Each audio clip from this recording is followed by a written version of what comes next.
Pues hoy vamos como todos los miércoles, a informar sobre quién es quién en las mentiras de la semana. Está aquí Elizabeth García Vilchis, nos va a informar. Y también nos acompaña el secretario de Relaciones Exteriores, Marcelo Ebrard, y el director general de Pemex, Octavio Romero Oropeza, porque hay una muy buena noticia.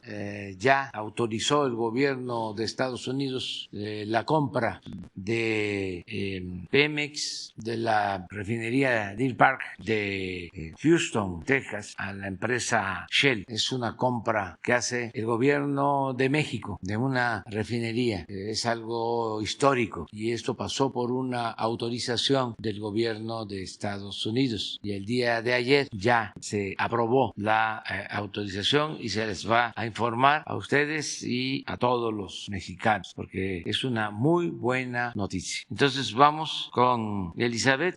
Buenos días, señor presidente. Buenos días, compañeras, compañeros. Hoy traemos 3 notas. La primera, Latinos vuelve a publicar mentira difundida por Reforma hace unos meses, a pesar de que ya fue aclarada. El 16 de diciembre, la plataforma Latinos publicó una nota en la que se acusa a funcionarios de la Comisión Reguladora de Energía de actos de corrupción, de cobrar moches de hasta 500,000 pesos para acelerar trámites de permisos de gasolineras. La denuncia resultó ser falsa. Se trata de un refrito de Latinos, es decir, una nota publicada, vieja y que la presenta como nueva. Una información que el diario Reforma publicó el 11 de septiembre pasado, que ya fue desmentida en este mismo espacio. La información es falsa. La Comisión Reguladora de Energía informó a través de una carta aclaratoria que la queja fue atendida e investigada y que por falta de pruebas, el órgano interno de control desechó la denuncia por ser improcedente. El órgano interno de la CRE investigó los supuestos moches y no encontró pruebas. Incluso informó que una de las empresas aludidas en declaraciones negó haber pagado dinero a funcionarios para acelerar los trámites. Además, la CRE informa que 2 de los funcionarios mencionados en la nota periodística ya no laboran en la CRE desde hace 9 meses y uno más se jubiló hace más de un año. Tanto el video de Latinos como la nota del periódico Reforma buscan desprestigiar a la CRE y a la Secretaría de Energía en contexto de la discusión de la reforma eléctrica. Recordemos que con la reforma energética de Peña Nieto había mucha corrupción para otorgar permisos de importación de gasolinas y para instalar gasolineras. Se entregaban a funcionarios y empresarios amigos, pero eso raramente era tratado por los medios. Los portales que reprodujeron la mentira fueron Oil Gas Magazine y Debate. La siguiente, ahí están los medios. La siguiente, por favor. Reforma publica nota falsa sobre la compra de medicamentos por el IMSS. En su primera plana aparece 91% de mentiras. 91% de medicinas le falta comprar al IMSS para 2022. El 19 de diciembre, el diario Reforma publica una nota titulada Falta al IMSS comprar el 91% de medicinas y que no lograría abastecerse para el inicio del año 2022. Consigna que el IMSS buscó adquirir 73 millones de piezas de 158 medicamentos, vitaminas, psicotrópicos, pero que solo logró comprar 6.5 millones. La misma información tendenciosa fue retomada por Debate, El Ciudadano y por una columnista del Heraldo. Esa información es claramente falsa y forma parte de la campaña emprendida por medios, políticos y empresas farmacéuticas para magnificar el desabasto y cuestionar la política del gobierno de comprar medicamentos en el exterior y no a las empresas consentidas que tenían el monopolio de la compra de medicinas del sector salud en sexenios pasados. Al respecto, el IMSS señaló que el título de reforma es engañoso y falso. En 2021 se aceleró la demanda total del instituto. Se adjudicaron 1,467 claves de medicamentos y material de curación, equivalentes a 1,155 millones de piezas, lo que representó una inversión de más de 35,250 millones de pesos, con lo que se dio cobertura, entre otras, a enfermedades crónico-degenerativas y de atención a grupos vulnerables. La nota de Reforma se refiere a una licitación pública complementaria por 364 millones de pesos para adquirir medicamentos esenciales como midazolam, ibuprofeno, además de antibióticos necesarios para la atención de enfermedades respiratorias. Se trata de una licitación pública y si no se adjudicaron todas las claves fue porque así conviene al interés público, ya sea por el precio, la calidad, la disponibilidad o por otras razones. La compra complementaria se llevó a cabo para fortalecer el inventario del arranque para el ejercicio 2022. El Instituto de Salud para el Bienestar coordina la compra de esos medicamentos y el fallo está previsto para el próximo 27 de diciembre. Para el 2022, la demanda del IMSS será de 826 millones de piezas y 919 claves de medicamentos. Hasta aquí. La siguiente, por favor. El Universal confunde una investigación con una licitación. El 18 de diciembre, el periódico El Universal publicó que la Secretaría de Economía había lanzado una licitación para contratar a una empresa que le suministra abarrotes, pescados, mariscos, carnes rojas, aves, frutas y verduras, que son, según un trascendido del diario, demandados por el comedor de la Torre Ejecutiva de la Dependencia Federal. La Secretaría de Economía desmintió esa información y aseguró que no se ha realizado una licitación y que lo que sí se está llevando a cabo es una investigación de mercado con catálogo genérico. De esta lista solo se adquieren productos autorizados a la Ley Federal de Austeridad Republicana. Aquí vemos el desmentido y el trascendido. Por último, esta sección ha logrado, aunque sea mínimamente, que se reduzcan las mentiras publicadas o por lo menos que les sea más complicado a los medios publicar mentiras deliberadas. Ahora les cuesta más trabajo porque la gente está más avispada y tienen que evitar las mentiras burdas. Pues al evidenciarse las falsedades que difunden, pierden credibilidad frente a sus lectores y a sus audiencias. Y eso es lo más valioso que puede tener un medio de comunicación. Seguiremos poniendo nuestro granito de arena, desnudando las mentiras y pugnando por hacer valer el derecho a la información de los ciudadanos. Muchas gracias, señor presidente. Bueno, muchas gracias. Con su permiso, señor presidente, para comentar que se recibió el día de ayer la autorización de la operación que va a comentar un momento más el director general de Petróleos Mexicanos por parte del Comité de Inversiones Extranjeras en Estados Unidos, que está establecido merced a una ley desde 1950 y fue actualizado en 2018, 2020, y esa ley lo que dispone es que participen todas las áreas vinculadas a la seguridad nacional de los Estados Unidos para que cuando hay una operación de compra o una inversión relevante en Estados Unidos proveniente de un país extranjero, se haga la evaluación de seguridad nacional, es decir, hay o no elementos que pudieran poner en riesgo la seguridad de Estados Unidos. Entonces, el día de ayer recibimos la comunicación de ese comité, que depende del Departamento del Tesoro, está dirigido a la representación legal de Petróleos Mexicanos, relativo a la operación de la refinería Deer Park, ubicada en Houston. Lo que aquí se informa es que de conformidad a las disposiciones legales en los Estados Unidos se hizo la revisión a partir del día 30 de noviembre del 2021 de los documentos presentados por Petróleos Mexicanos, así como por Shell, para la adquisición de la planta Deer Park en Houston. Señala aquí la comunicación cuáles son las disposiciones legales aplicables de Estados Unidos y dice que respecto a de acuerdo a estas disposiciones, el Comité de Inversiones Extranjeras de los Estados Unidos, que es estas siglas CFIUS, quiere decir Committee on Foreign Investment United States, ha revisado la información que se puso a su disposición referente a la transacción que se comenta, ya basados en la revisión que se hizo y en la investigación que se hizo, y después de tomar todas las consideraciones relevantes para la seguridad nacional y los factores que determinan la seguridad nacional de Estados Unidos, incluyendo los factores que están enumerados en la subsección F de la sección 721, que son todos aquellos que pueden o tienen relación con la seguridad nacional de los Estados Unidos, el comité ha determinado que no hay ninguna preocupación de seguridad nacional que quedase sin resolver. Por lo tanto, de acuerdo a lo que dispone la sección 721 de las disposiciones legales aquí referidas, se ha concluido la revisión de esta operación. Esto significa que ha sido autorizada la operación después de haber hecho toda la revisión correspondiente. Esto nos lo comunica el secretario asistente responsable de seguridad en inversiones dependiente del Departamento del Tesoro. Da cuenta de una muy buena relación entre México y Estados Unidos. Queremos agradecer el día de hoy la intervención, la participación de las diferentes áreas que en Estados Unidos tienen que ver con esta decisión y especialmente el presidente Biden y de su equipo. Es lo que ha venido construyendo el presidente López Obrador, que vimos recientemente en la cumbre en Washington. Es confianza, respeto mutuo, y por eso esta autorización pues lo ratifica y es una muy buena noticia. Lo agradecemos. Sería cuanto, señor presidente.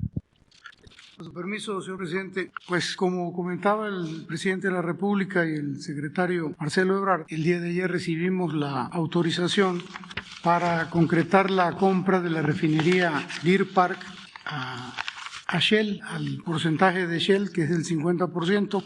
Nada más recordar que en 1992 se llevó a cabo una sociedad entre Pemex y Shell para adquirir esta refinería. La decisión se tomó, en lugar de construir una refinería en México, las administraciones anteriores, la administración concreta en 1992, decidió adquirir esta refinería en sociedad con Shell bajo el argumento de procesar el crudo mexicano, que en aquel entonces se estaba abriendo paso en el mercado de la costa norte estadounidense. De manera que esta sociedad viene de lejos. Desde un principio no fue pareja, no fue equivalente, porque Shell poseía el 50.005% de las acciones y Pemex el 49.995%. Esta diferencia tan insignificante porcentual le permitía a Shell operar la refinería y tomar las decisiones. De manera que con el paso del tiempo, Pemex, debido a que ya tenía una gran demanda de sus crudos en la costa norte norteamericana, ya no le resultaba un beneficio colocar su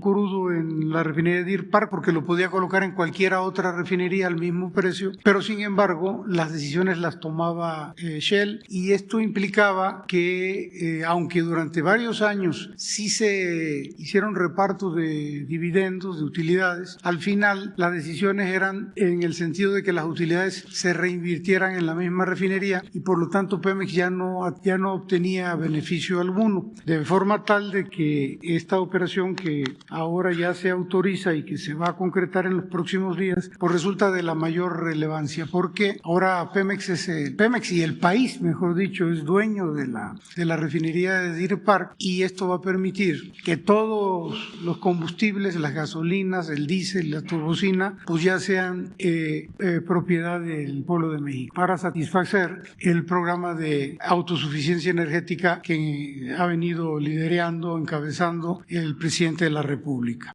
Entonces, si me permite, presidente, en septiembre del 2020 se informó al presidente de la República la posibilidad de adquirir la refinería de Deer Park. El presidente se le informó que Shell estaba dispuesto a vender algunas de sus refinerías, excepto Deer Park. Quería venderlas, cualquiera de ellas, menos Deer Park, y el presidente nos condicionó a que sí había interés siempre y cuando la refinería fuera Deer Park. Nacimos con un pequeño grado de dificultad que afortunadamente se resolvió. En octubre del 2020 se entregó la oferta inicial a Shell. En enero del 21 se firmó un acuerdo de confidencialidad entre Pemex y Shell. En marzo se firmó un acuerdo no vinculante con los términos de la operación, incluyendo precio y acuerdo de la operación conjunta. En mayo del 21 se firmó ya el acuerdo definitivo de compraventa. Esto es ya vinculante, condicionado desde luego a la aprobación del gobierno de los Estados Unidos. La notificación a las autoridades del gobierno de Estados Unidos se inició desde junio del 2020, y desde junio y diciembre hasta diciembre se ha trabajado en contar con todos los sistemas, contratos y acciones para asegurar la continuidad operativa tras el cierre de la operación. La que sigue, por favor. Entonces ya están las aprobaciones, tal y como lo comentaba el canciller. Ya se concluyó el proceso de aprobación para la compra de la participación de Shell en Deer Park. El gobierno de los Estados Unidos no identificó riesgos en materia de competencia ni de seguridad nacional. Entonces el 23 de julio nos dieron la aprobación de competencia económica por parte de la Comisión Federal de Comercio norteamericana, y el día de ayer, 21 de diciembre de 2021, nos dieron ya la autorización en el CFIUS, el Comité de Inversión Extranjera de los Estados Unidos. En esto participaron, en este organismo participa el Departamento del Tesoro, que es quien preside, el Departamento de Justicia, el Departamento de Seguridad Nacional, el Departamento de Comercio, el Departamento de Defensa, el Departamento de Estado, el Departamento de Energía, la Oficina del Representante Comercial y la Oficina de Política de Ciencia y Tecnología norteamericanos. De manera que está cubierto el tema de los permisos para la adquisición de la refinería de Deer Park. Park. La que sigue, por favor. Esto es muy importante porque los términos de la operación no han cambiado respecto del anuncio del 24 de mayo del 2021. Esto significa que el valor de la transacción por los activos de la refinería siguen siendo 596 millones de dólares, que equivalen al 50% de la deuda de la refinería, que es la participación de Shell en la sociedad. Adicionalmente, por instrucciones del presidente de la República, se va a liquidar la deuda existente por los otros 596 millones que corresponden al 50% de la participación de Pemex. Esto significa que la refinería tenía un adeudo equivalente a su valor por cerca de 1.200 millones de dólares. Se van a pagar los que corresponden a Shell y los que corresponden a Pemex, de manera tal que la refinería se agrega al país, a los activos del país, de los activos de Pemex, libre de deudas, totalmente limpia. Y estos recursos para la operación van a provenir del Fondo Nacional de Infraestructura del FONADIN, de la Secretaría de Hacienda, para ser más claros. La que sigue, por favor. Estas son las características generales de la refinería Deer Park. Está ubicada en Houston, Texas, Deer Park. Su capacidad de procesamiento es de 340,000 barriles por día. Está integrada al complejo petroquímico de Shell en Deer Park, lo que facilita que muchos de los productos adicionales a gasolina, diésel y turbocina se puedan comercializar de manera muy ágil y con muy poco costo en logística, porque están prácticamente juntos. Tiene la capacidad para comercializar sus productos por buque, por ducto y desde luego por carrotanques, por tren. Y su capacidad es del orden de producción es del orden de 131,000 barriles de gasolina, 89,000 barriles de diésel, 21,000 barriles de turbocina, otros productos 61,000 barriles, y no produce combustible. Este mapa muestra un poquito el tema de la logística de la que hablábamos. Las líneas rojas son los ductos que hoy tiene en servicio la refinería. Tiene ductos que van al norte de Estados Unidos, al noreste, y desde luego llegan al Paso, Texas, y con la posibilidad de la internación a nuestro territorio nacional, pues Ciudad Juárez, Chihuahua, Durango, Bronzeville. Bueno, aquí la línea punteada se refiere a los carrotanques, al ferrocarril, Sabinas, Monclova, Nuevo Laredo, Bronzeville, y la parte de los barcos, que principalmente tenemos acceso al puerto de Tuxpan, que es por donde entran nuestras gasolinas, las gasolinas que compramos al extranjero. La que sigue, por favor. De acuerdo con fuentes especializadas, la refinería de Deer Park es un activo con buen desempeño operativo y una posición logística privilegiada, como ya lo veíamos. Entonces, Deer Park es la refinería número 16 en capacidad de proceso de crudo de 129 que hay en Estados Unidos. Deer Park es la número 16. Es también la número 18 en la relación de conversión en el total de refinerías en Estados Unidos.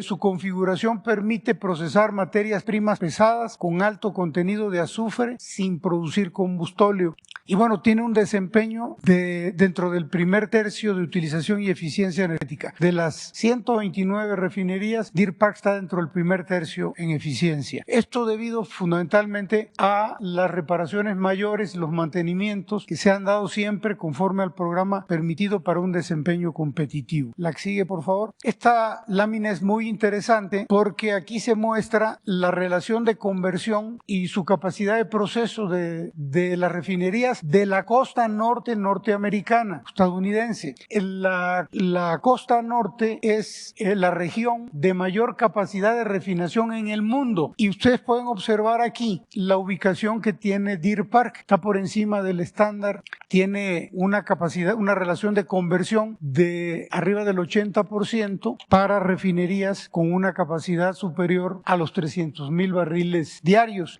La relación de conversión, para tener claro el concepto, es la capacidad de aprovechamiento de las corrientes de crudo. Y un dato muy interesante, el promedio que hay en Estados Unidos de esta capacidad de conversión es del 59%. Deer Park está por encima del 80%. La que sigue, por favor. Bueno, de mayo a la fecha, Pemex está llevando a cabo las acciones para garantizar la continuidad operativa de la refinería tras el cierre de la operación o de la transacción. Bueno, con el fin de asegurar una transferencia de control exitosa, se plantea finalizar la compra durante las primeras semanas del 2022. Pemex y Shell están trabajando para asegurar que todos los aspectos operativos y administrativos de la refinería funcionen de manera adecuada tras el cierre de la operación. En los próximos días se estará programando y finalizando los actos corporativos, las notificaciones y contrataciones necesarias para cerrar la operación. Y finalmente, la Secretaría de Hacienda y Crédito Público, a través de la Tesorería de la Federación, tienen reservados ya en este momento los casi 1.200 millones de dólares para hacer la compra de la refinería. No sé si queda alguna gráfica. Bueno, este sería el logotipo para que lo conozcan. Pemex, Deer Park. Y con eso concluiríamos la exposición, señor presidente. Agradecerle al presidente Biden por su confianza, a los funcionarios de todas las dependencias del gobierno de Estados Unidos que participaron en esta autorización, agradecerle a los directivos de Shell por mantener la operación en los términos pactados y decirle al pueblo de México que esto significa tener más capacidad para procesar el petróleo crudo, la materia prima que se extrae de los pozos de nuestro país, tanto pozos de tierra como de aguas someras. Con esta refinería, con la nueva refinería de Dos Bocas y también con la coquizadora de Tula, estamos incrementando nuestra capacidad de refinación en alrededor de 700,000 barriles diarios. A esto habría que sumar el que se están invirtiendo desde que llegamos al gobierno un promedio de 10,000 millones de pesos para la rehabilitación de las 6 refinerías existentes y se está incrementando por lo mismo, por el mantenimiento, por el cambio de equipos, se está incrementando la producción y se espera que para el año próximo con las 6 refinerías vamos a tener una capacidad de producción de 1,200,000 barriles, más los 700 adicionales. Vamos a estar ya en condiciones de procesar toda nuestra materia prima. Esperemos que esto se pueda concretar, llevar a cabo para el 2023, lo que va a significar producir en México todos nuestros combustibles. Es un giro, un cambio muy importante en cuanto a política petrolera y es una muy buena noticia. Durante muchos años México no compraba gasolinas, se producían. Cambió la política y se optó por vender materia prima y comprar gasolinas. Nada más para tener una idea de lo que esto significa. Acaba de decir el director de Pemex, Octavio Romero, que en Estados Unidos tienen 129 refinerías. 129. Y los tecnócratas dejaron de construir refinerías. La última refinería pues fue esta, pero no se hizo en México. Fue en 1992. Antes, la de Salina Cruz, que sí se hizo en México, empezó a operar en 1980, más de 40 años sin construir una nueva refinería, de 129 a 6, y siempre con la mentira de que no era negocio dedicarse a la refinación, que era mejor vender el petróleo crudo y comprar las gasolinas, que es como hemos dicho muchas veces de manera metafórica, vender naranja para comprar jugo de naranja. Ahora vamos hacia la autosuficiencia. Esto nos va a permitir sobre todo mantener precios bajos en gasolinas, en diésel, en turbocina y en otros petrolíferos, porque tenemos capacidad para procesar nuestra materia prima. Ese es el cambio en política petrolera, entre otras cosas. ¿Quedó una lista de ayer o no? Dijeron que no. Vamos aquí, entonces vamos a empezar con las compañeras. Tercero, cuarto, quinto, sexto y sobre el tema 7 y 6, 8. Gracias, presidente. Buenos días, Shaila Rosagel, corresponsal de Grupo Gili, El Imparcial de Sonora, La Crónica de Mexicali, Frontera de Tijuana y El Imparcial.com México. Presidente, preguntarle, hace unas semanas, usted comentó que en la aplicación de esta tercera dosis de refuerzo, en algún momento dijo que se analizaría la vacunación en niños, o sea, en niños pequeños. Entonces, yo le pregunto si esta decisión ya se tomó, si se vacunarán los niños hasta 5 años, como se está haciendo en Estados Unidos, si se haría con la vacuna pediátrica Pfizer y para cuándo se estaría vacunando en México a esta población infantil. ¿Si sería ya para el año que entra, en qué mes o en qué momento se tomaría esta decisión? Sí, eso va a depender de los expertos especialistas de nuestro país sobre su conveniencia, si es recomendable, si no es riesgoso lo de la vacunación para los niños, ver qué dice al respecto la Organización Mundial de la Salud y si está recomendado, nosotros lo vamos a hacer. Lo que no queremos es llevar a cabo algo que no sea conveniente y necesario. Yo pienso que la próxima semana, el martes, ya los especialistas de salud podrían dar respuesta a tu pregunta. Lo que sí puedo decir, aprovechando, es de que se tomó la decisión de aplicar la vacuna de refuerzo a todos los maestros. Eso sí, ya, para que el Magisterio Nacional lo sepa. Además, vamos a avanzar más en adultos mayores por razones obvias. Tenemos que seguir avanzando, como se está haciendo en vacunas de refuerzo para adultos mayores y personal de salud y maestros. ¿En qué mes ya se van a empezar a vacunar maestros y personal de salud, presidente? ¿Mande? ¿En qué mes iniciaría esta vacunación ya para los maestros? No hemos parado de vacunar a adultos mayores, va bien el avance.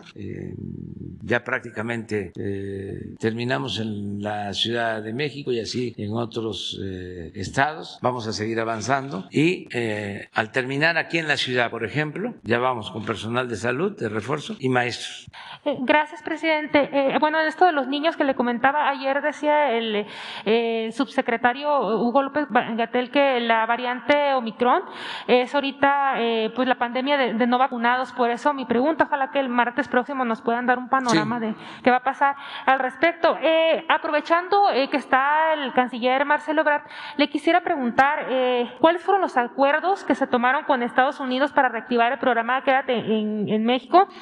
Entre ambos gobiernos se van a hacer cargo de los gastos, preguntarle esto y cuánto tiempo durará el programa y pues si nos puede comentar un poco cuáles que se tomaron acuerdos en concreto ayer en la reunión que sostuvo virtual con el secretario de Estado de Estados Unidos.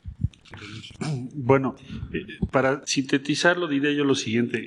Estados Unidos, por decisiones propias implementadas desde más o menos marzo del 2020, ha estado retornando personas a México con diferentes tipos de fundamentos legales. Uno de ellos es el título 42, que posibilita en Estados Unidos que retornen, repatrien a las personas por la frontera que llegaron por razones sanitarias cuando hay una pandemia. Entonces, en síntesis, hemos observado más o menos al día números que van entre 1.500 y 2.000 personas, muchos de ellos mexicanos, quizá un tercio.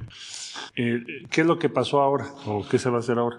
Que alrededor del 10% de ese flujo son personas que desean solicitar asilo. Entonces lo que se está planteando es que les den cita en el juzgado para que puedan presentar su caso. Es decir, hoy los regresan, los retornan a México, merced al título 42, pero con este programa que estás refiriendo, sí tendrían derecho a ser recibidos en Estados Unidos en otra fecha cuando el juez les da su audiencia. Entonces, ahí la opción de México, ¿cuál era? Decir, no estoy de acuerdo, pues entonces los tengo que repatriar a sus países de origen. Nunca lo hemos hecho, nunca. ¿Por qué? Imagínate una persona que la están repatriando, todavía nosotros regresarla al país del que provenga. Entonces, la política de México ha sido otorgar refugio y facilitar la permanencia en México. Entonces, el cambio en síntesis, ¿cuál es? ¿Va a haber más personas? No. ¿Les afecta a esas personas? Yo creo que no, porque les dan una fecha. ¿Qué pidió México? Que haya apoyo de los organismos internacionales para asistir a estas personas y que estén las personas vacunadas, que no sean personas en situación vulnerable, por ejemplo, mujeres embarazadas, menores de edad, etcétera. Entonces, eso es lo que pidió México. En síntesis, esa es la situación al día de hoy respecto al asunto migratorio. El día de ayer se tuvo una conversación convocada por el secretario de Estado, Anthony Blinken, relativa a la variante Omicron y a las diferentes medidas que están tomando países en el mundo. Entonces, participamos países de todos los continentes, África, Europa, Asia, desde luego América Latina, estuvimos nosotros, todas las regiones del mundo, Japón, Corea del Sur. Y es simple y llanamente ver cómo está cada país y qué podemos hacer en conjunto frente a esta o nuevas variantes. Se convirtió el tema de salud en el tema sustantivo o uno de los temas más importantes a nivel global y por eso es una reunión de cancilleres y no de responsables de salud.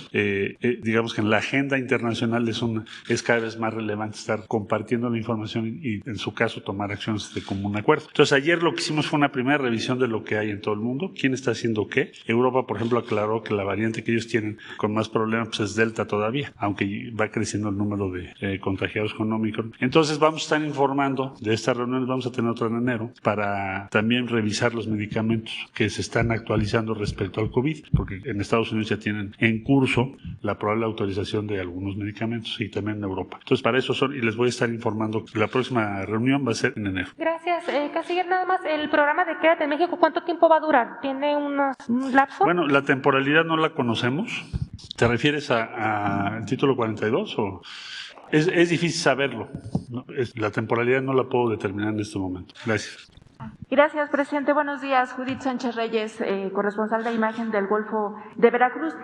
Presidente, preguntarle acerca de esta reunión que se dio entre el secretario de Gobernación y el extitular de la Unidad de Inteligencia Financiera. Pues se comenzó a especular que podía ser con la finalidad de que Santiago Nieto pudiera ser nombrado fiscal en sustitución de Alejandro Gertz Manero. No sé si usted nos pueda corroborar esa información, si hay viabilidad de este posible relevo en la Fiscalía General de la República. Bueno, dos respuestas, ¿no? En una, primero, es mucha la imaginación al pensar que va a cambiarse al fiscal Gertz Manero. No hay ninguna razón. No podría hacerse legalmente y nosotros, el presidente, el titular del Ejecutivo, está satisfecho con la labor del fiscal general de la República. Entonces, es parte de las especulaciones, de los rumores, de la politiquería.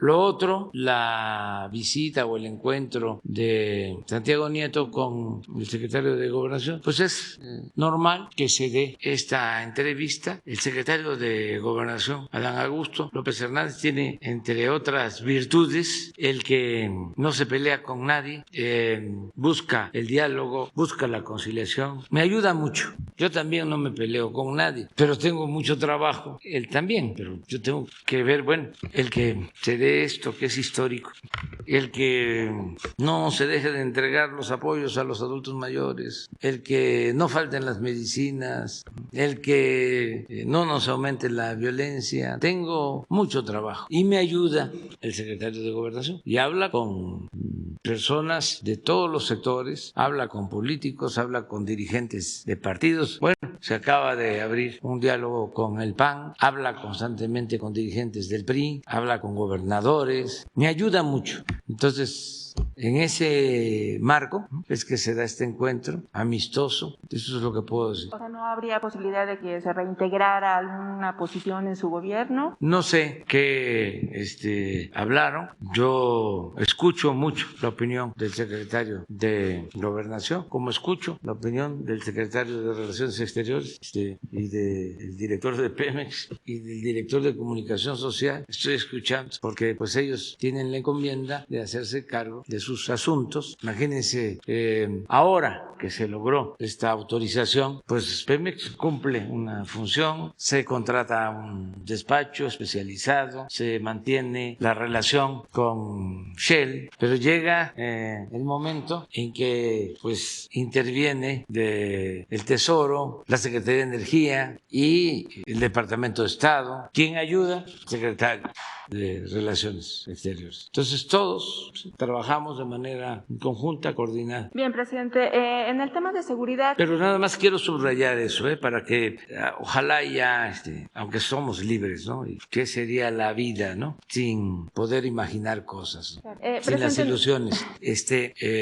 No hay ningún indicio, ninguna señal de cambio en la Fiscalía General de la República. Al contrario, estamos muy satisfechos en lo que corresponde, porque el presidente no tiene un poder omnímodo, no es absoluto, pero en lo que corresponde al presidente, al titular del Poder Ejecutivo, nosotros estamos muy de acuerdo, satisfechos con el desempeño del fiscal general Alejandro Gertz Manero. Bien, presidente, en el tema de seguridad, preguntarle si se diseñará algún plan de apoyo en estados, por ejemplo, como Veracruz, en donde pues el delito no precisamente de homicidio doloso es lo que prevalece, sino de otra índole, como tiene que ver con feminicidio y trata de personas. No sé si se hará este tipo de apoyo pues a estos estados que también sufren la inseguridad, pero digamos que en otro sentido o con otros delitos. Sí, estamos pendientes todos los días, evaluamos. Ayer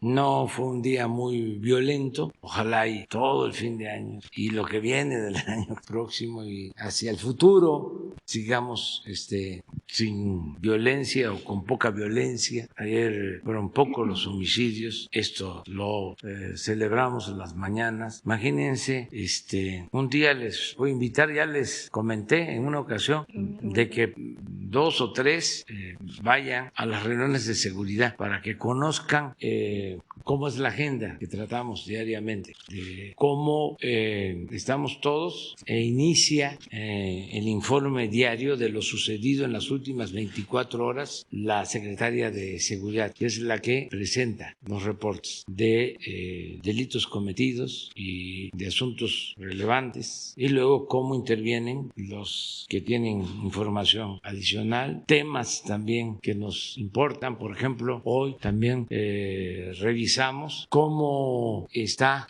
recibiéndose a nuestros paisanos migrantes que están llegando, sobre quejas. Afortunadamente son pocas y ya se están atendiendo, y tenemos un operativo de la Guardia Nacional para protegerlos, y hay un teléfono aquí en Palacio Nacional para atender a nuestros paisanos, nuestros héroes, nuestras heroínas, que no los extorsionen, que se les proteja. Están entrando caravanas que la Guardia Nacional está escoltando hasta los estados, hasta las regiones. Entonces todo eso lo tratamos diariamente. Ayer, por ejemplo, a ver si ponen la gráfica de homicidios, 59, 11 estados sin un homicidio. Ojalá, y estamos hablando de 126 millones de habitantes en nuestro país. Entonces, lo que queremos es que vaya bajando este delito. Y otros que se pueden estar presentando en Veracruz o en cualquier otro estado, los vamos viendo. Ya cuando se advierte de que se está gestando una situación extraordinaria, una crisis, de inmediato vamos todos y tomamos medidas. Nos ayuda mucho el que pueda participar de conformidad con la Constitución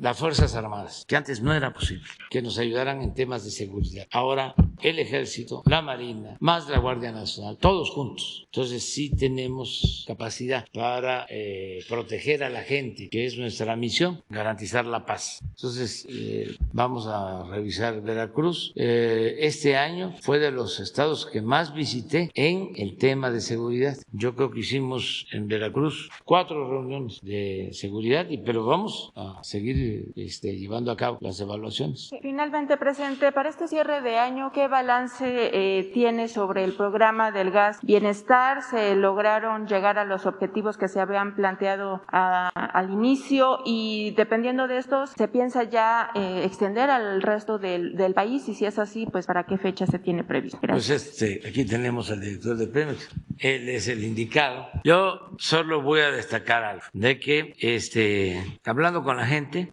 me dicen las señoras de que les dura más el cilindro. Es un dato. O sea que se está garantizando que los cilindros de 20, de 30 kilos estén completamente llenos y que tienen más rendimiento. Ese es un dato importante, porque no es solo el precio, sino que estén llenos y les duren más. Pero yo, a lo mejor, aquí Octavio tiene más información. Y también sobre esto y sobre la sustancia, la posición. Sí, ¿Por qué? Sí, bueno, en relación a Gas Bienestar, comentarles que ya iniciamos en la Ciudad de México desde hace algunos meses y tenemos en el calendario concluir la entrada de Gas Bienestar al Distrito Federal, a la Ciudad de México, perdón, en el primer trimestre del próximo año. Estaríamos cubriendo todas las delegaciones y posteriormente arrancaríamos, ya esto se lo presentamos al señor presidente, ya lo autorizó,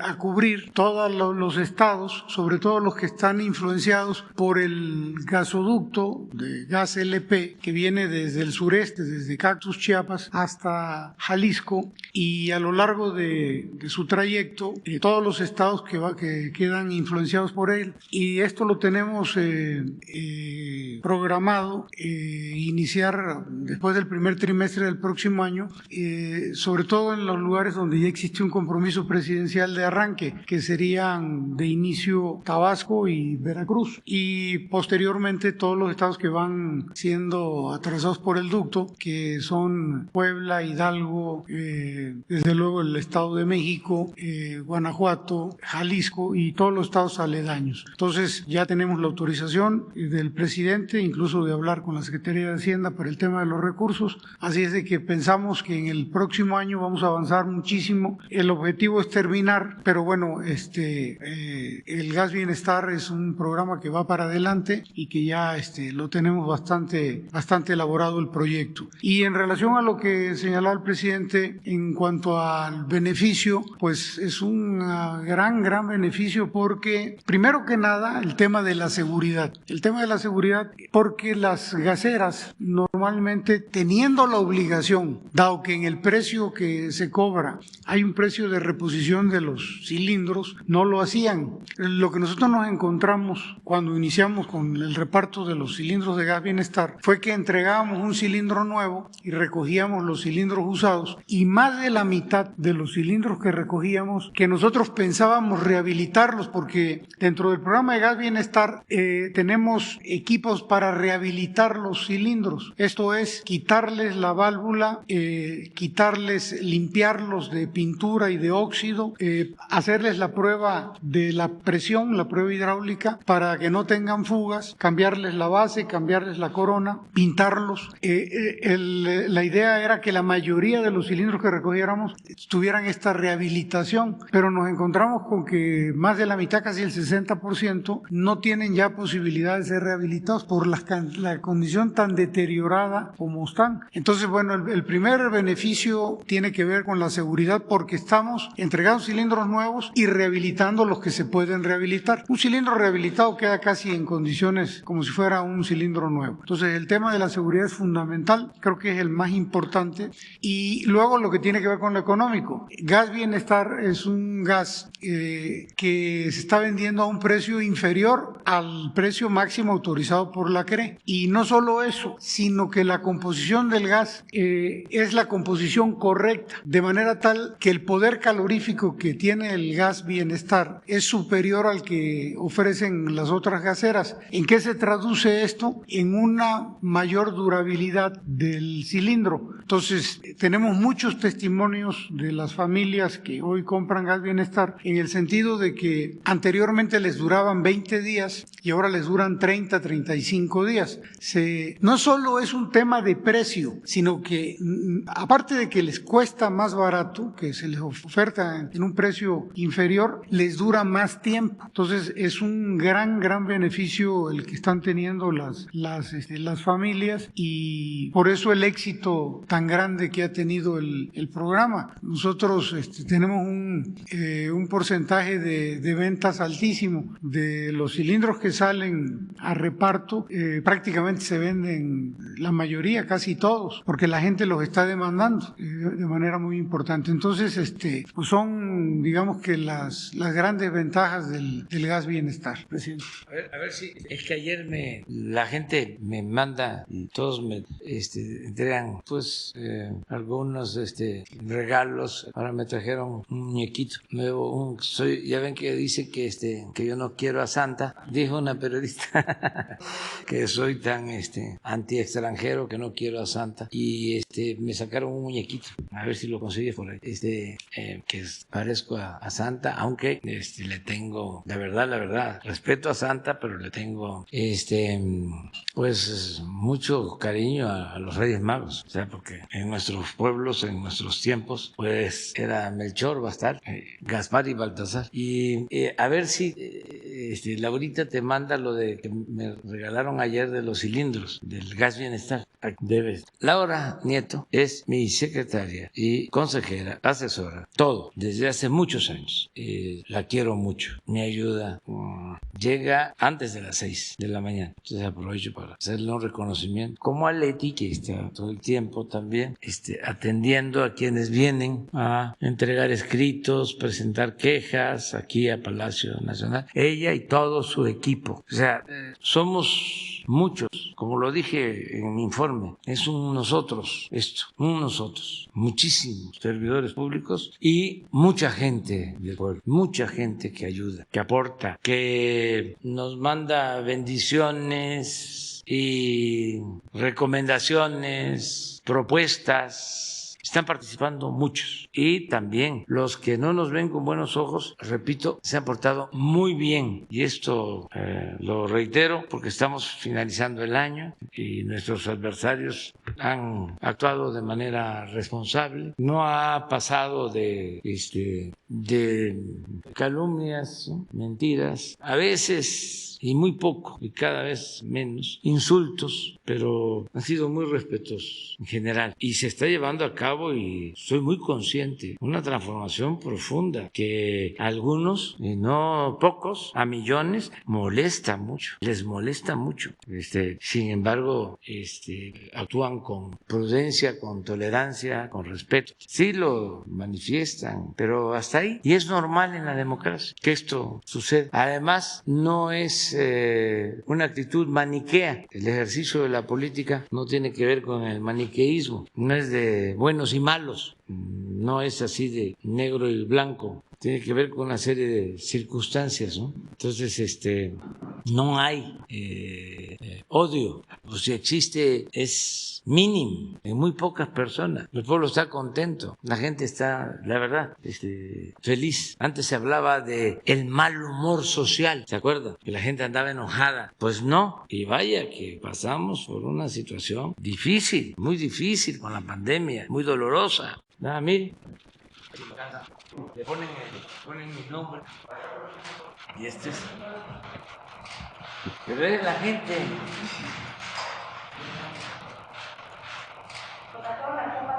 Sí, al Palacio.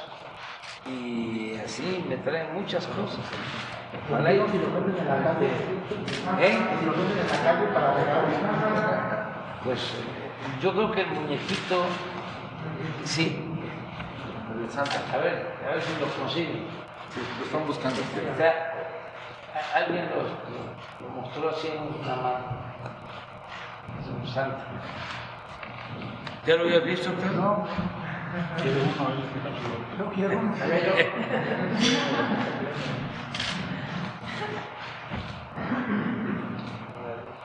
Ya con el santo de los puntos completos. La foto.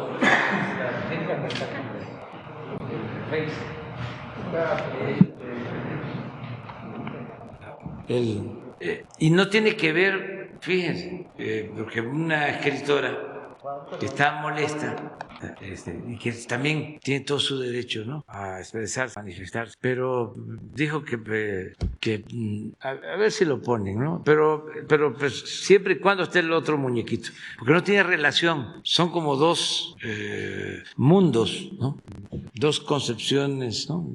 Podemos convivir y no pasa. Sí, el de la escritora dice que yo no quiero a Santa porque es extranjero, o sea, y yo estoy seguro que el que hizo el muñeco ni siquiera sabía del escrito de la señora de Guadalupe. Lo es. A ver si te ayudan. Sí, pero no, estos son muchos, pero esto no. Este es uno de Santa.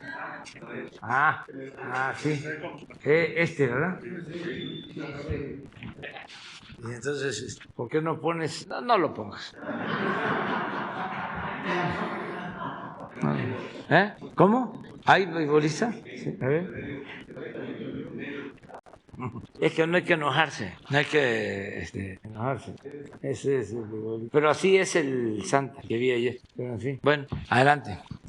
Buenos días, señor presidente, canciller, director general de Pemex, Liz, buenos días.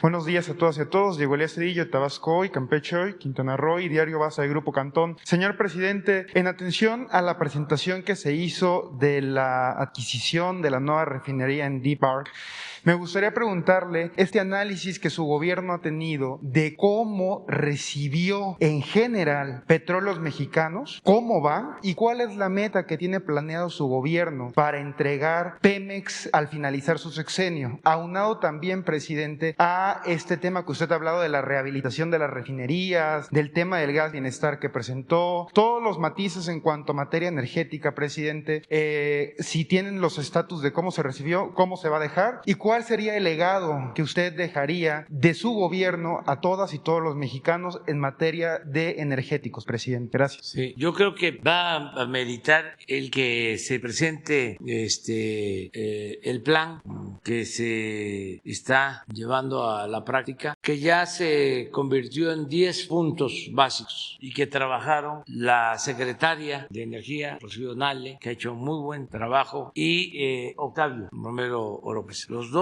ya tienen la estrategia, dirían los tecnócratas, el nuevo plan de negocios. Nada más que aquí hablamos de negocio público, que es el que nos importa, el negocio público. Pero ya hay 10 puntos que tienen que ver con exploración, que tienen que ver con producción, refinación, el gas, la distribución de los combustibles, es decir, la recuperación del mercado interno, el garantizar que no aumenten los precios, continuar la alianza con técnicos y con trabajadores de Pemex que nos han ayudado mucho a rescatar a Pemex. Un tema importante de los 10 es la seguridad, el mantenimiento de equipos. Valdría la pena que un día se explicara y que se contestara esta pregunta de cómo encontramos Pemex y cómo está en la actualidad y cómo estamos pensando vamos a dejar Pemex al final del gobierno. Entonces, podría ser la semana próxima, ¿sí?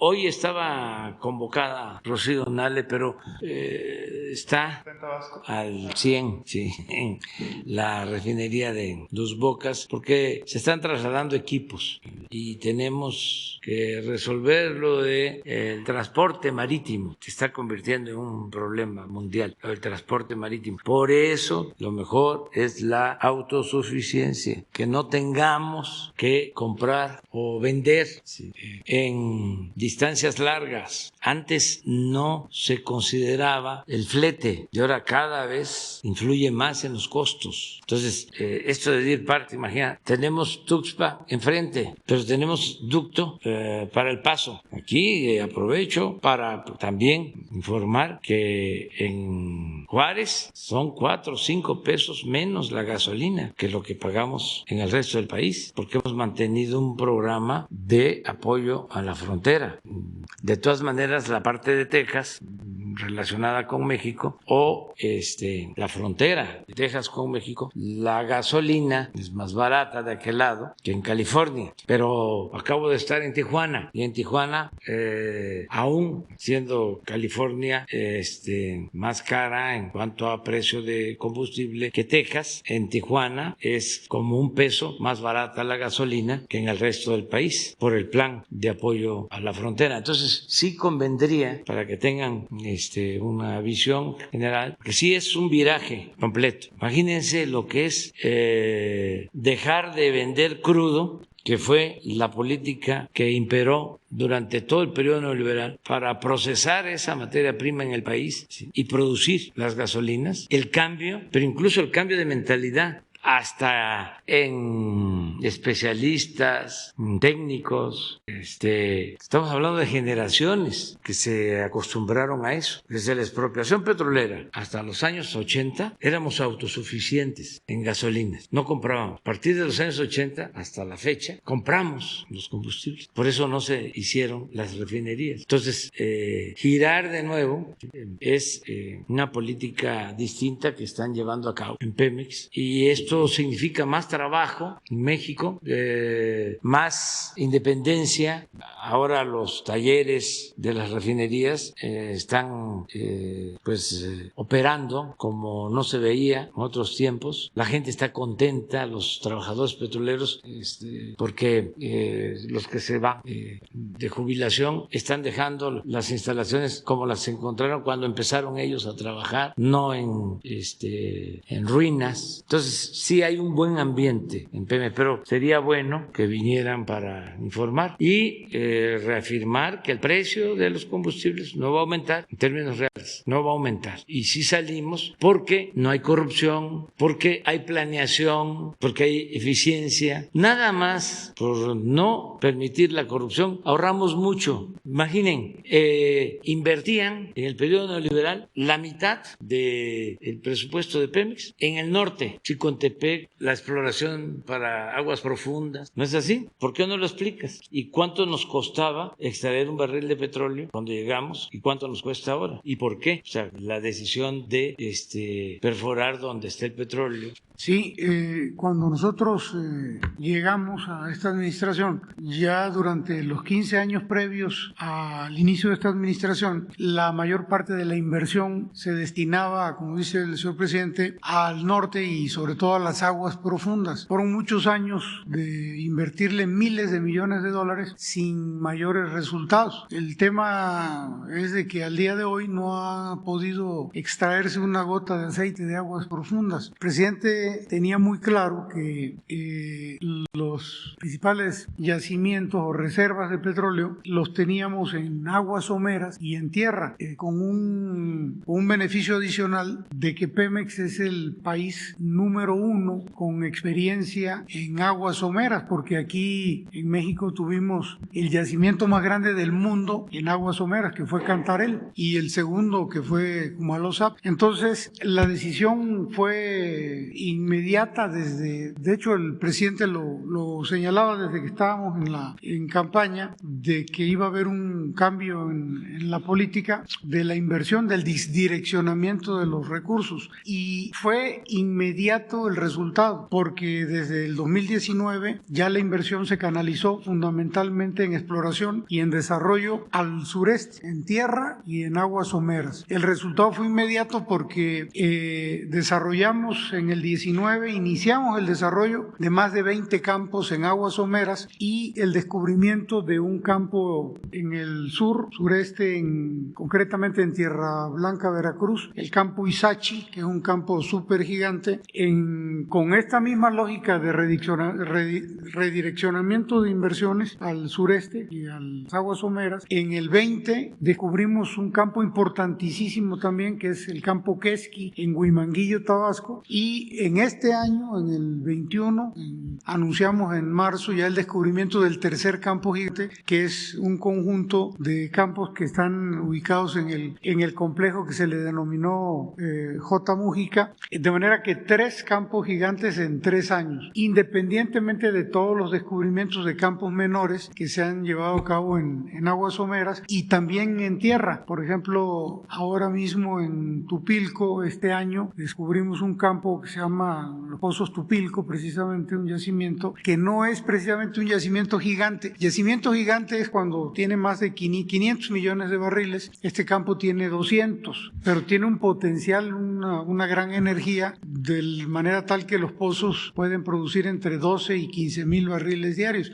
Entonces, realmente fue un cambio absoluto en términos de estrategia de inversión, y en relación a los costos, pues sin duda se abarataron, porque estos campos a los que me refiero que se descubrieron, Izachi, Quesqui, J. Mújica, el propio Tupilco y sobre todo los de aguas someras, tienen muy cerca o incluso al lado mucha infraestructura. Les voy a poner el caso de Izachi. Izachi es un yacimiento es un yacimiento profundo, pero arriba de Izachi había un campo, un yacimiento somero que era menor, pero ese yacimiento había traído como consecuencia favorece el desarrollo de baterías, la batería Perdiz, por ejemplo. Entonces, nosotros estamos aprovechando los ductos y esas baterías, y esto nos trae como consecuencia que el costo de extracción y de procesamiento de los hidrocarburos sea mucho más barato. Nosotros en estos campos nuevos estamos teniendo costos muy bajos, del orden de $3, en relación a lo que nos cuesta la extracción en los campos maduros, donde ya cuesta mucho trabajo porque hay que meterle energía adicional al yacimiento y eso encarece los costos. Entonces la diferencia ha sido sumamente significativa, de manera que del año pasado a este tuvimos una reducción por costos de extracción de más del 20%. De todas maneras queda la exposición, ¿no?, pendiente. A ver, la manita. La voy a mandar de regalo. Sí. No, es que ayer lo vi en la red. Me llama la atención por la creatividad. Igual ayer llegaron estos obsequios del Gas Bienestar. Es la gente, la creatividad de la gente. Ya voy a hacer la carta, pero y luego la de, ya les dije, la de los Reyes. Gracias, presidente. Y justo aprovechando el contexto que usted empleó del Santa Claus disfrazado de AMLO, o del presidente disfrazado de Santa Claus, a 2 días de la Navidad, y pues derivado de estas fechas, normalmente se estila escribir una carta por Nochebuena. Preguntarle qué incluiría esa carta que usted pondría en su árbol de Navidad, o cuáles son los propósitos que tiene para el año próximo, y también conocer dónde va a pasar las fechas decembrinas festejando con su familia, si aquí en Palacio, en Palenque, y si tendrá actividades públicas, si va a dar algún mensaje. Gracias. Bueno, yo lo que deseo es de que la gente no sufra, que nadie esté triste, que nadie sufra, que estén felices todos, que todos estemos contentos y que le demos gracias a la vida, al Creador que nos ha dado tanto. Deseo que haya mucha felicidad en todos los hogares, que aun cuando hay la polémica sobre si nos reunimos o no por esta nueva variante, que lo hagamos con cuidado, pero que sí procuremos reunirnos con nuestros seres queridos, que es muy importante vernos. Es algo bellísimo el encontrarnos con hijos, con hermanos, los papás, los abuelos. Por eso es una fecha tan especial esta de fin de año, fundamentalmente, porque es cuando nos reunimos y tratar de hacerlo aunque ya no estén nuestros padres, porque mientras viven nuestros padres, ellos eran los que nos convocaban, ¿no?, a todos, siempre, pero se nos van adelantando y ya se empieza a desintegrar, ¿no? No la familia, pero sí ese tipo de encuentros ya no se realizan igual, pero hay que procurarlos con los familiares, con los amigos, y hay que estar juntos. Me da mucho gusto que en estos días, desde el 12 de diciembre, desde el Día de la Virgen Guadalupe hasta ahora, está la ciudad, están las quejas por el tráfico, está el centro lleno, pues la gente está contenta. También son fechas en las que nos embargan las tristezas, pues hay que reunirnos con familiares, con amigos, para atemperar esas tristezas, hacer a un lado esas nostalgias que no nos traen buenos recuerdos, y sí estar juntos, ¿no?, todos juntos. En mi caso y el caso de ustedes también, terminamos mañana, nos vamos a rayar. Mañana sí estamos, el 24 no, en la mañana, y nos vemos el lunes para que programen. Hacemos lo mismo, estamos lunes, martes, miércoles, el jueves también en la mañana, ya no estamos el resto del día, jueves, viernes, sábado, y regresamos, domingo, y regresamos el lunes. Así va a ser. En el caso del gobierno, nosotros nos estamos poniendo de acuerdo para que queden guardias, vamos a estar pendientes siempre, pero así va a ser. Gracias, presidente. Buenos días. Arturo Pavón, del Chapucero Network. Pues bueno, aprovechando que está aquí el director Romero, preguntarle si sabe algo o tiene alguna actualización sobre la elección sindical, ya que algunas secciones se han quejado de que los caciques pues siguen ahí todavía haciendo ruido. No sé, o usted, señor presidente, si nos pudiera responder. Va a estar aquí la semana próxima Luisa María Alcalde para este tema, si te parece. Muy bien. Sí, muchas gracias, señor presidente. Y bueno, por otro lado, Voy a darle rápidamente el contexto de lo que le voy a platicar.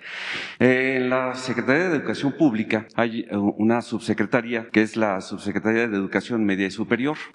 En esta existe una Dirección General de Educación Tecnológica, Agropecuaria y de Ciencias del Mar. Son planteles que están a lo largo y ancho del país, en lugares rurales. Cuesta mucho trabajo para llegar, pero llegan normalmente entre semana para la educación media superior. Hay un subsistema que es abierto, digamos, en estos planteles, que van nada más los fines de semana a tomar clases, gente que no puede porque tiene la faena diaria en su campo.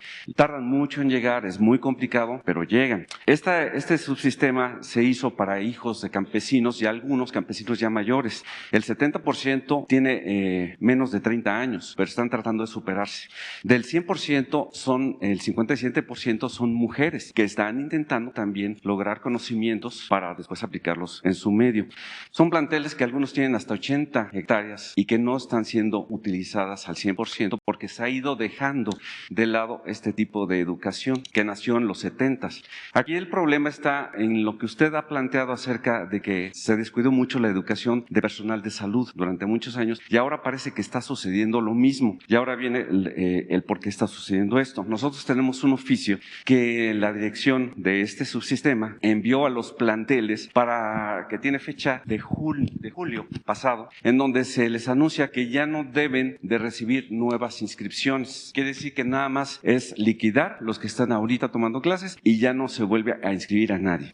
Esto es lamentable, sobre todo porque esta situación se da en la administración de Juan Pablo Arroyo Ortiz, que es el subsecretario de Educación Media Superior y que en su paso por la UNAM, ahí es donde quiero hacer un poquito de historia, él implantó un plan de estudios neoliberal en la Facultad de Economía y ahí es donde se empezó a infiltrar posiblemente por parte de los conservadores la derechización de la universidad. Ahora este personaje está en esta administración, ha sido señalado por Francisco Báez Rodríguez, que es economista y director del diario La Crónica, como la persona que hizo o cambió los planes de estudio a neoliberales en esa facultad. Aquí la pregunta sería, ¿es posible que se pueda revisar? Porque ese oficio fue emitido en julio. Quiere decir que ya este semestre ya no se le permitió a estas personas, a los campesinos, inscribirse, dejando a un lado ya su posibilidad de superarse. Eso podría impactar, si ya no tienen ellos medios para estudiar, entonces lo único que les quedaría a lo mejor es migrar, y es lo que pues no queremos nosotros. ¿Sería posible revisar este caso con la mesa delfina para que se pudiera reactivar este subsistema de educación abierta en estos planteles? Sí, Leti Ramírez, que nos ayude y que se ponga en comunicación con la maestra Delfín para revisar, si te parece. Muy bien. Y ya por último, señor presidente, el diputado Sergio Gutiérrez, presidente de la Cámara, señaló que va a demandar, o más bien ya está hecho, a Lorenzo Córdoba y Ciro Murayama por el delito electoral de negar la consulta para la revocación. Podría pasar algunos años en la cárcel si esto se diera. ¿Qué opinión tiene usted al respecto? Sería todo. Gracias. Pues ya es conocido el tema, la polémica sobre este asunto. Ojalá y se resuelva, ¿no? Yo creo que tanto el Tribunal Electoral como la Suprema Corte van a decidir. Y les diría que estoy optimista porque no se puede violar la Constitución. Si los legisladores aprueban, diputados, senadores, por 2/3 partes, un procedimiento democrático que tiene que ver con la revocación del mandato, no puede ninguna instancia gubernamental incumplir con ese mandato constitucional bajo ningún pretexto, consideración, excusa. Es un mandato constitucional que se tiene que cumplir. Yo más que nada lo que veo es que hay una actitud de enojo de quienes debieran facilitar, fíjense, el abrir los cauces democráticos, y por eso estas tácticas dilatorias, porque al final se tiene que hacer la revocación del mandato. Incluso es un tema tan importante y además tan claro en cuanto a que se trata de un mandato constitucional que si no se aprobó en el Consejo por unanimidad, sino fueron 6 votos contra 5, deberían, sobre todo el presidente, tener capacidad, la humildad suficiente y la voluntad democrática para rectificar y decir, vamos a buscar opciones, porque lo más importante de todo es que se haga realidad la democracia y se cumpla con la Constitución. Son intereses superiores que no pueden quedarse de lado. No puede haber un interés personal o de grupo, por legítimo que sea, por encima de un interés superior, por encima de la democracia, por encima del pueblo, por encima de la Constitución. No puede haber nada. Ojalá y rectifiquen. Y es de sabios cambiar de opinión. Y sobre lo material, los recursos, convocar a las autoridades, convocar a los ciudadanos, ayuden todos, vamos a hacerlo. Nada más disponemos de estos recursos y necesitamos instalar tantas casillas. ¿Cómo nos va a ayudar el gobierno de la Ciudad de México? ¿Cómo nos va a ayudar el gobierno del Estado de México? ¿Qué gobiernos nos van a ayudar? ¿Cómo nos va a ayudar el gobierno federal? Todos ayudamos. ¿Cómo nos van a ayudar los ciudadanos? Pero se tiene que poner por delante lo esencial, lo básico, que lo demás es accesorio. Siempre hay algo fundamental y lo complementario o accesorio, pero en la vida siempre lo que cuenta es lo básico. Por eso se habla del espíritu y la letra. Entonces, aquí lo que hay que ver es cómo se rescata, se exalta, ¿no?, lo básico, que es el que la gente pueda expresarse. Y acerca de que si nosotros podríamos hacerlo, claro que sí, pero lo más conveniente es que haya un acto de rectificación del mismo INE, porque no tienen razón. ¿Para qué esperar que el Tribunal Electoral o que la Suprema Corte le enmienden o le corrijan la plana? Sería muy bien visto el que en estos días elaboren un plan alternativo. Es decir, sí tenemos problemas. Hay un texto de Fabricio, ponlo a ver, para que vean lo que propone. Claro que en todo esto pues hay polémicas y hay piques, ¿no? Porque es natural también, y él lo dice de manera, sí, con cierta ironía, pues, pero él es un buen escritor y es un hombre inteligente, como muchos, ¿no? Pues, nosotros, el movimiento liberal va ganando porque tenemos millones de mexicanos. También son millones, ya, los opositores, el conservadurismo. No son pocos, son millones. O sea, no es así minimizar, no. Pero les ganamos en creatividad, en capacidad de argumentación, porque hasta los intelectuales conservadores se han apagado, ya no tienen imaginación, ingenio, talento. Te digo cómo ahorrarte más de 1,000 millones. Usa a los integrantes de casilla de la elección anterior. A lo mejor quieren, ¿no?, participar. Ni sorteas ni capacitas. Ahora dame un salario de asesor. Bueno, porque tienen muchos asesores ahí. Ustedes saben que aquí hay una ley de austeridad y ya no hay asesores. Se terminaron los asesores. Cuando llegamos al gobierno, habían asesores en todas las dependencias. Ahora nada más quedan 5 formales, que son los que coordina Lázaro Cárdenas Batel. Pero todas las secretarías tenían asesores. Como todas las secretarías tenían direcciones de comunicación social. Casi todas las secretarías tenían oficinas de protección de derechos humanos. ¿Qué no se puede tener una? Ahora estamos todavía con la reforma administrativa porque tenemos 3 grandes imprentas en el gobierno. ¿Qué no podemos tener una? Y ahí hacer todo el trabajo del gobierno. Pero bueno, ¿cuántos asesores tendrá el INE? Pues que se ponga ahora como una especie de taller, que los convoquen a buscar opciones alternativas. Bueno, ya. Amor y paz. Y es buena noticia y ya nos vemos, mañana, sin falta, ustedes. Tú tienes la palabra mañana. Y por favor, estamos sí. Felicidades.